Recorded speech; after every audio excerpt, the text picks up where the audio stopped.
Fortnite may not be the most popular game in the world anymore, but it consistently has crossover events with other intellectual properties from around the world, from gaming crossovers to even movie crossovers, like with the recent Uncharted event. Now we're returning to the Marvel crossover story with a new comic book event. So what is going on with this event? Well, stay tuned to today's video as we're going to discuss how Fortnite invades the Marvel universe in the latest crossover starring Spiderman, Wolverine, and Ironman. First up, we have Fortnite invades the Marvel universe in the latest crossover starring Spider-Man, Wolverine, and Iron Man. Marvel Comics are once again teaming up with Fortnite and Epic Games to create another Fortnite story event within the comic book medium. We had a similar event a few years ago and even an in-game event where players could earn Marvel Battle Pass skins over the few months of that season. The Marvel Fortnite events are seen as some of the best from throughout the game's history. As Marvel describes, their heroes and several characters from Fortnite are trapped in a never-ending war that can only be stopped by retrieving and utilizing the power of so-called zero shards of 0-point energy. What's extremely interesting about this idea is that it's not just limited to the Marvel universe. It's actually made it into DC continuity as well with the Batman/Fortnite crossover Batman 0 Point, meaning that thanks to Fortnite and zero shards, Marvel and DC are very nearly crossing over together, though we'll hold our breaths to see if even the power and popularity of Fortnite will ever be enough to see Marvel and DC characters together on the page again. Just like previous Fortnite comic book events, players will be able to get codes from these comic books and input them into Fortnite for exclusive timed event cosmetics for their accounts. Though we don't know exactly what these codes will include, if the previous event is anything to go by, players should be able to receive a skin and some other cosmetics like wraps or a back bling. What do you think about this awesome comic book event? Let us know down in the comment section below. And now on to some other gaming news. And now the Halo TV series will show Master Chief's face. One of the biggest aspects of Halo is that we don't really know who Master Chief is, and that's okay. Though we don't see his face in the games, he has a deep character that is told throughout the story of Halo. Fans are completely fine with not seeing his face, as it keeps some mystery to the character. Some believe that you need to see a character's face in order to feel something for them, but that's just not true. So the choice to show Master Chief's face in this series has fans confused. It shows that the writers don't really understand the character, even if the set design and world are perfect. Whilst talking about the decision to show Master Chief's face, Kiki Wolfkill said this. She explained why it was important to show Master Chief's face, which will be that of actor Pablo Schreiber. I think we set out to tell a character story and a personal story, she said. And once we really got into what that story was, it became clear that you really needed to see the person in the armor and under the helmet. Wolfkill made it very clear. You will see his face. Wolfkill went on to say that she understands and respects those who do not want to see Master Chief's face, but it was important for the story to finally reveal his face. For some people, it's been a moment 20 years in the making, and for other people, it's something that feels very hard to imagine, Wolfkill said. We absolutely respect both sides of that fence, those who really want to see Chief's face and those who really don't. But for the nature of this story, it felt really important to connect with the Master Chief in a different way, and that meant showing the face. Fans are very concerned about this project now, and though it shouldn't stop the show from being good, it really shows that they don't understand the character and the story that they're telling. Hopefully things go well with this project, as it was looking really promising before this was announced. So what do you think about it? Let us know down in the comment section below. And now we have some other television and game news. And next up is one of the weirdest Resident Evil games is getting an unofficial 3D remake. Resident Evil is one of the most popular game series of all time. We have so many games in this franchise and the vast majority of them are just amazing. However, there are some games that people just don't know enough about or have forgotten about. One of those is Resident Evil Gaiden, a 2D Resident Evil game that was released in 2001 for the Game Boy Color. This game is basically unknown and hasn't seen any love from the gaming world in a long time. So a group of developers have taken it upon themselves to remake this game in 3D. This is titled Project Starlight, and they are trying to upgrade the original game into 3D and use more traditional gameplay elements that we know in other Resident Evil games. Gaiden was limited as it was released on Game Boy Color, so they couldn't create a traditional Resident Evil game. One of Project Starlight's goals to make this game into a better experience for all. In terms of the game's story, it is actually considered non-canon. canon. This means that it doesn't play into anything the other Resident Evil games have done, and basically never happened in the world of Resident Evil. This makes a lot of sense, especially with how story-driven Resident Evil games were and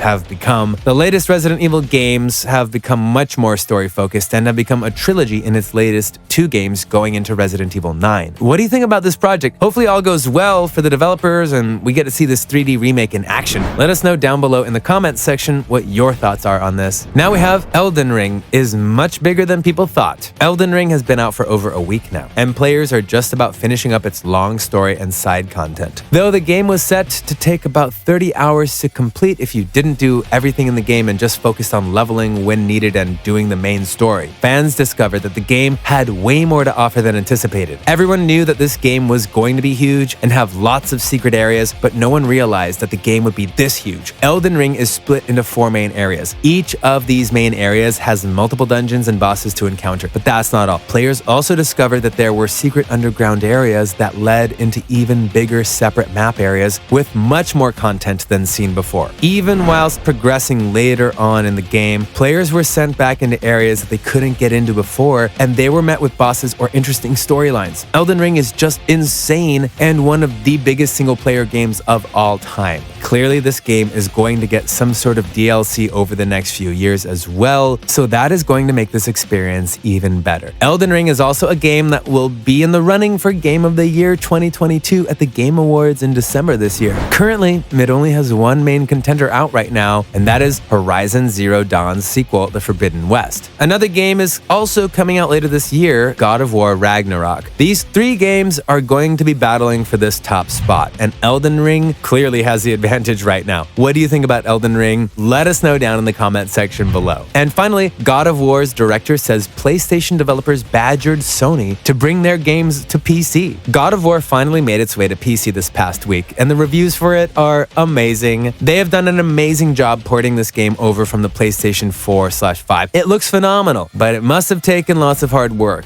With the release of the game, an interview with Game Informer was released where they interviewed the creative director of the game. During this interview, we got some more insight into how the game was ported and the effort it took to get the ball rolling. The interview went through many things, like how Sony just really needed this port to happen, and they had to convince the developers to go through with it. They just didn't seem to want to make this, but clearly Sony wanted it badly. And that's the end of today's video. Hopefully you enjoyed this latest video. If you did, would you please let us know down in the comment section below? It'd be very helpful. Make sure to like the video, comment down below, and of course subscribe to the channel with the notification bell rung. Thank you for watching today's video. Bye.